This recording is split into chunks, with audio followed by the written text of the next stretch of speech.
এই ঘরের মধ্যে বসে না থেকে জনগণের কাছে জিজ্ঞেস করেন। আমরা বিভিন্ন জায়গায় গিয়ে মাতবরি না করে ইয়ার থেকে জিজ্ঞেস করেন জনগণ কি চায়। আমি এটা পলিটিশিয়ানদের আমরা দেখতেছি আপনারা বিভিন্ন জায়গায় সালিশ করতেছেন, বিচার করতেছেন, কে দিয়েছে আপনাদের এইগুলি করতে করার কথা? তবে আপনি জুলাই গণ অভ্যুত্থানের সেই স্পিরিটকে ধারণ না করতে পারেন না। জুলাই স্পিরিট গণ অভ্যুত্থানের স্পিরিট ধারণ করে নাসিরুদ্দিন পাটোয়ারি আমার কথা শুনেন, আপনারা এরকম ট্যাগিং করেন না। জুলাই স্পিরিটের জুলাই অবস্থার একদম স্পিরিটটা ধারণ করেই আমরা বলতে চাই যে আমরা একটা গণতান্ত্রিক সরকার চাই। আপনারা ক্ষমতা আসেন, বিএনপি কে বাইর করে দেন 100 বছরের জন্য, এটা আমরা চাই, কিন্তু ভোট নিয়ে আসেন। এই জায়গাতে আমরা আওয়ামী লীগের কোনো পুনর্বাসন দেখতে, আওয়ামী লীগের পুনর্বাসনের কথা করতে আসলো, আপনারা নির্বাচন করবেন, আওয়ামী লীগকে নিষিদ্ধ করতে দিবেন না, নিষিদ্ধ করে দেন। তাহলে আওয়ামী লীগ প্রশ্নে তাহলে বিএনপির অবস্থান ক্লিয়ার করুক, জাতি তার অবস্থান ক্লিয়ার করুক, সেই জায়গায় কিন্তু আপনারা ক্লিয়ার না হয়। মানে সরকারে বলেন আওয়ামী লীগকে নিষিদ্ধ করে দিতে, সরকারে বলেন আওয়ামী লীগকে নিষিদ্ধ করে দিতে, বিএনপি কি করবে? ভাই এখানে হলো আইনজ্ঞ একজন ব্যক্তি রয়েছেন এবং আপনিও বেশ ভালো পড়াশোনা আছে। আপনি যদি ডিরেক্টলি, যেমন ছাত্রলীগকে নিষিদ্ধ করা হয়েছিল উইদাউট এনি কমিশন, তার কোনো বিচার প্রক্রিয়ার মধ্যে কিন্তু সে আসে নাই। আপনি যদি আওয়ামী লীগকে এভাবে নিষিদ্ধ করেন উইদাউট এনি বিচার, সে কিন্তু কোনো কমিশন গঠন ছাড়া আপনি একটা দলকে নিষিদ্ধ করে দিলেন। করেন কমিশন গঠন, আপনারা জনগণের কাছে জিজ্ঞেস করেন জনগণ কি চায়। এই ঘরের মধ্যে বসে না থেকে জনগণের কাছে জিজ্ঞেস করেন। আমরা বিভিন্ন জায়গায় গিয়ে মাতবরি না করে ইয়ার থেকে জিজ্ঞেস করেন জনগণ কি চায়। আমি এটা পলিটিশিয়ানদের আমরা দেখতেছি আপনারা বিভিন্ন জায়গায় সালিশ করতেছেন, বিচার করতেছেন, কে দিয়েছে আপনাদের এইগুলি করতে করার কথা? আওয়ামী লীগের যে বয়ান ছিল যে মুক্তিযোদ্ধাদের অপমান করা, মুক্তিযোদ্ধাদের নাম ঠিক করে দেওয়া ছাড়া, তাদের দল ছাড়ার কোনো উপায় নাই, আমরা কিন্তু এর লক্ষণও সম্পূর্ণ দেখতে পাচ্ছি। আপনাদের অবস্থানে রাজনৈতিকভাবে এটা কি? আপনি যে পার্টি করতেন এবি পার্টি, সেই এবি পার্টির একজন যুগ্ম সদস্য সচিব ব্যারিস্টার আসাদুজ্জামান ফুয়াদ এক বক্তব্যে বলেছেন 16 ডিসেম্বরকে তিনি বিজয় দিবস মানেন না। মানে এই পুরাটা লক্ষণ, মুক্তিযোদ্ধাদের অপমান করা, বিজয় দিবস না মানা, এই প্রত্যেকটা জিনিসই কিন্তু আওয়ামী নেগেটিভ রে, আওয়ামী বয়ানরেই প্রতিষ্ঠিত করে যে আপনারা যখন থাকবেন তখন আপনাদের অবস্থানটা যাবে হচ্ছে মুক্তিযুদ্ধের বিপক্ষে। আপনার মন্তব্য একটু শুনবো আমি। একটু সত্য যে গতকালকে আমরা শহীদ মিনারে একজনের জানাজা দিয়ে এসেছি। আরাফাতের যে মাদ্রাসা ছাত্র, যে ছোট্ট বয়সে 11 বছর বয়সে হলো শহীদ হয়েছে। এই সব পরিস্থিতিতে আমরা যদি বলি, যদি আওয়ামী লীগের যে যারা ডিরেক্টলি খুনের সাথে ইনভলভমেন্ট ছিল তাদের যদি আপনারা বিচার প্রক্রিয়ার মধ্যে নিয়ে না আসেন, তাহলে সেই আওয়ামী লীগরা, আপনাদের ধারণা যে বিচার প্রক্রিয়ার মধ্যে বিএনপি আসলে বিচার প্রক্রিয়ার মধ্যে ওদের নিবে না? বিচার প্রক্রিয়ার মধ্যে যদি বিএনপি আসে, বিএনপি তো আওয়ামী লীগের সাথে সেই জায়গাটায় তাদের কানেকশনটা বিল্ড আপ করতে চাচ্ছে, কারণ ওল্ড সিস্টেমের সাথে তাদের সেই কারণ আমি আর বিচার প্রক্রিয়া আপনি কেমনে করবেন? একটা ট্রাইব্যুনাল গঠিত হয়েছে, সেটাই আমি বলছি। আপনারা সরকারের থাইকে এটা করতে হবে, এটা কেমন কথা?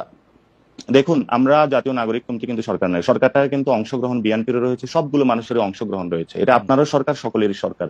এই সরকার বিচার প্রক্রিয়ার মধ্য দিয়েই যদি সরকার, আমি মনে করি এটা আমার ব্যবস্থা, আমার ম্যান্ডেট নেন নাই যে আপনি মনে করতে না পারেন, হয়তো বা আপনি জুলাই গণ অভ্যুত্থানের সেই স্পিরিটকে ধারণ না করতে পারেন না। জুলাই স্পিরিট গণ অভ্যুত্থানের স্পিরিট ধারণ করে নাসিরুদ্দিন পাটোয়ারি আমার কথা শুনেন, আপনারা এরকম ট্যাগিং করেন না। জুলাই স্পিরিটের জুলাই অবস্থার একদম স্পিরিটটা ধারণ করেই আমরা বলতে চাই যে আমরা একটা গণতান্ত্রিক সরকার চাই। আপনারা ক্ষমতা আসেন, বিএনপি কে বাইর করে দেন 100 বছরের জন্য, এটা আমরা চাই, কিন্তু ভোট নিয়ে আসেন। হ্যাঁ, সেটাই, আমরা ভোটে যাব, কিন্তু ভোটের মধ্যে সেই জায়গাতে আমরা আওয়ামী লীগের কোনো পুনর্বাসন দেখতে, আওয়ামী লীগের পুনর্বাসনের কথা করতে আসলো, আপনারা নির্বাচন করবেন, আওয়ামী লীগকে নিষিদ্ধ করতে দিবেন না, নিষিদ্ধ করে দেন। তাহলে আওয়ামী লীগ প্রশ্নে তাহলে বিএনপির অবস্থান ক্লিয়ার করুক, জাতি তার অবস্থান ক্লিয়ার করুক, সেই জায়গায় কিন্তু আপনারা ক্লিয়ার না হয়। মানে সরকারে বলেন আওয়ামী লীগকে নিষিদ্ধ করে দিতে, সরকারে বলেন আওয়ামী লীগকে নিষিদ্ধ করে দিতে, বিএনপি কি করবে? ভাই এখানে হলো আইনজ্ঞ একজন ব্যক্তি রয়েছেন এবং আপনিও বেশ ভালো পড়াশোনা আছে। আপনি যদি ডিরেক্টলি, যেমন ছাত্রলীগকে নিষিদ্ধ করা হয়েছিল উইদাউট এনি কমিশন, তার কোনো বিচার প্রক্রিয়ার মধ্যে কিন্তু সে আসে নাই। আপনি যদি আওয়ামী লীগকে এভাবে নিষিদ্ধ করেন উইদাউট এনি বিচার, সে কিন্তু কোনো কমিশন গঠন ছাড়া আপনি একটা দলকে নিষিদ্ধ করে দিলেন। করেন কমিশন গঠন, কমিশন গঠন করেন। সেই বিষয়গুলো তো আমরা দাবি তুলছি, কিন্তু এই দাবিগুলো তো আমরা জনগণের পক্ষের কাছে গিয়ে বুঝাচ্ছি, তুলছি। আমরা তো জনগণের কাছে এখনই যায় নির্বাচনী সভা করছি না, আমরা তো জনগণকে এখনই গিয়ে যায় প্রেসার দিচ্ছি না, ভোট চাই ভোট চাই ভোট চাই। আমরা তো এই কাজগুলো এখন করছি না, আমরা বলি ভোট। আপনারা জনগণের কাছে গিয়ে জিজ্ঞেস করেন জনগণ কি চায়। এই ঘরের মধ্যে বসে না থেকে জনগণের কাছে গিয়ে জিজ্ঞেস করেন। আমরা বিভিন্ন জায়গায় গিয়ে মাতবরি না করে ইয়ার থেকে জিজ্ঞেস করেন জনগণ কি চায়। আমি এটা পলিটিশিয়ানদের আমরা দেখতেছি আপনারা বিভিন্ন জায়গায় সালিশ করতেছেন, বিচার করতেছেন, কে দিয়েছে আপনাদের এইগুলি করতে করার কথা? হ্যাঁ, সেটাই আসছে। আমরা জনগণের কাছে যাচ্ছি এবং জনগণের কথাগুলোই মানুষের সামনে তুলে ধরছি। যদি জনগণের কথাগুলো আমরা তুলে না ধরতাম, তাহলে হয়তোবা আমরা আজকে পর্যন্ত ওই জায়গা থেকে বিএনপির মতন রুমে যায় ঘুমাইতাম।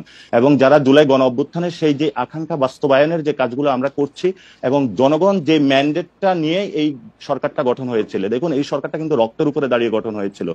আপনারা 7-8-এর যে মইনুল সরকারের যে সে বিমরতি দেখে এখন যদি ভয় পাচ্ছে বিএনপি যে না কিছু যদি ঘটে যায়, অথবা যারা ওই এস্টাবলিশমেন্টের সাথে ইনভলভমেন্ট আছে কাছে না কিছু যদি ঘটে যায়, খালিদ ভাই আপনিও 90-এর গণঅভ্যুত্থানে অংশগ্রহণ করেছিলেন, সেখানে ছাত্রদের একটি বড় ভূমিকা ছিল।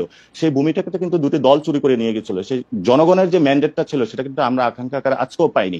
71-এর এই বিচার প্রক্রিয়া আজ পর্যন্ত আমরা এখনো বুঝে পাই না। জিহাদ হত্যার বিচার আমরা আজ পর্যন্ত বুঝে পাইনি।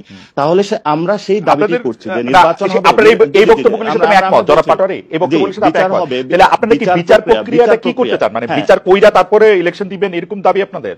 না না না না, সেটা আমরা বলছি বিচার প্রক্রিয়ার একটি ভিজিবল আমরা রূপ চাই। যারা শেখ হাসিনা আছে এবং তার গভর্নমেন্টের ডিরেক্টলি যারা খুনের সাথে ইনভলভমেন্ট ছিল, আমরা বিচার প্রক্রিয়ার একটি ভিজিবল কোনো কিছু দেখতে চাই। তারপরে হলো নির্বাচনের আলাপগুলো ঢুকুক। নির্বাচন এবং সংস্কার বা বিচার এগুলো কোনোটা তো বিরোধী নয়। যারা বিরোধী বানানোর চেষ্টা করছে আমরা মনে করতেছি তারা অন্যদিকে দেশকে ধাবিত করার চেষ্টা চালাচ্ছে। আপনারা পাটোয়ারি আপনার কথা শুনেন, আপনি বলতেছেন যে বিচার প্রক্রিয়া যদি আমরা না করি তাহলে এরপরে যারা ক্ষমতা আসবে তারা বিচারটা না হইতে পারে, সেই জন্য আমরা বিচার করে যেতে চাই। আপনারা তো সরাসরি বলতেছেন যে বিএনপি আসলে আওয়ামী লীগের এই লোকজনের এই দুঃশাসনের ফেসিসদের হাসিনার এদের বিচার করবে না।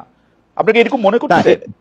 না, বিচার প্রক্রিয়া যদি কোনো দল করে সেখানে ওই দলগুলো সাহসী বা ওই জায়গাটা উদ্যোগ নিবে না বলে মনে করি। কারণ আমরা গত 53 বছরে দেখেছি যে কোনো দলই যখন কোনো অপরাধ করেছে, অন্য দলই যে ভোটের মাধ্যমে ক্ষমতায় এসেছে, পরবর্তীতে ওই বিচার প্রক্রিয়ার কোনো একটা নজির আমরা বাংলাদেশে দেখি নাই। এবং বিচার বিভাগের যে সংস্কার কমিশন হয়েছে, কাজল ভাই তো একটা কোর্টে, সুপ্রিম কোর্টে রয়েছেন এবং সেখানে দেখতে পাচ্ছেন আজ পর্যন্ত সুপ্রিম কোর্টটাকে আপনারা আওয়ামী লীগ মুক্ত করতে পেরেছেন?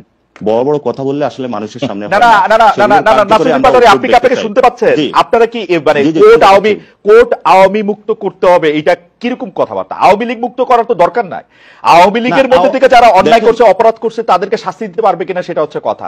আপনারা আজকে জুলাই আগস্টে যে জায়গায় দাঁড়ায় আসেন, আপনি ব্যারিস্টার কাজলকে জিজ্ঞেস করেন গত 15 বছরে বিএনপি জামায়াতের বিরোধী দলের কত লোকের রক্তের উপর দাঁড়ায় আপনারা রক্তে দাঁড়াইছেন।